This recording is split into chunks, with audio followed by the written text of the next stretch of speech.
Good morning mga mami. So eto na nga ang inay nyo. Madaling araw nasa kalye pa kasama ang mga bata. So ayan, nagkumain kami sa labas. Nagtabsilugan kami. So yung anak kong yan, unang tagay pa lang ng soda mo, masayang masaya na. Diba?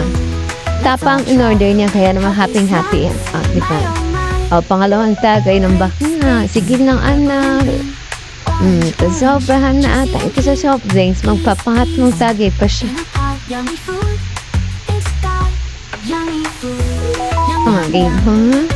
O naman masaya yung anak ko dyan. Kaya okay na rin naman na kumain kami sa labas. Kasama naman si kuya dyan kasi ayaw niya ng video-video.